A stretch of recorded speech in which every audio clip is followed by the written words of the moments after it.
नमस्कार, मैं हूं संजीव कुमार मिश्र और आप देखना शुरू कर चुके हैं एन भारत। और आज हम बात करेंगे उत्तर प्रदेश के 403 विधानसभा सीटों के विषय में।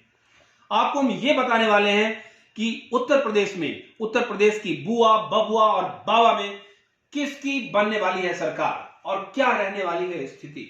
साथ में कांग्रेस और ओवैसी का क्या तड़का होने वाला है, या जो छोटी पार्टियां हैं जो चुनाव में अपना बिगुल फूकने को तैयार है और बड़े दलों के साथ गठबंधन की बात करते हैं, उनमें कितना है दम।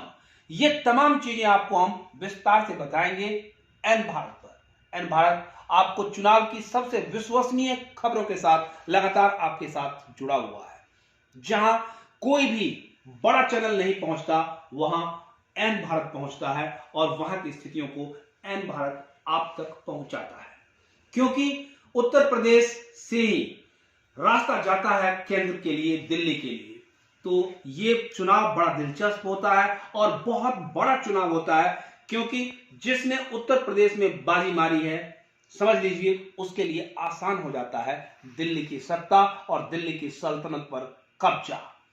तो आपको ये बताने जा रहा हूं कि उत्तर प्रदेश में बाबा की क्या स्थिति रहने वाली है। क्योंकि बाबा सरकार में है, बाबा सरकार चला रहे हैं। यानी कि बाबा की जब मैं बात कर रहा हूं, योगी आदित्यनाथ की बात कर रहा हूं, जिन्होंने 5 साल तक सरकार अभी चलाया है। और आगे क्या इनकी सरकार रिपीट होगी? अगर रिपीट होगी तो किन उलझनों के साथ रिपीट होगी?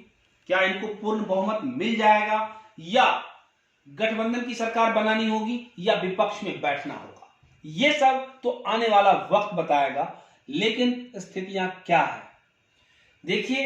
इस वक्त जो चुनावी रणनीतिकार बताते हैं, जो चुनावी पंडित बताते हैं, उनका मानना यह है कि इस वक्त या तो बाबा है या अखिलेश यादव है। अखिलेश यादव गठबंधन के साथ सामने आएंगे या अपने दम पर आएंगे। लेकिन एक बात तय है कि विपक्ष में एकजुटता नहीं है, विपक्ष में सिर्फ फुटौवल बहुत ज्यादा है।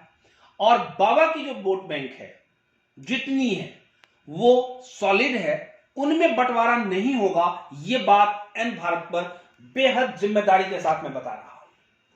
तो दिक्कतें कहां आएंगी कि जो विपक्ष है उनमें जो सीटों, उनमें जो वोटों का बंटवारा होगा, वो वोट का बंटवारा बीजेपी के लिए राह आसान करेगी, बाबा की कुर्सी को मजबूत करेगी।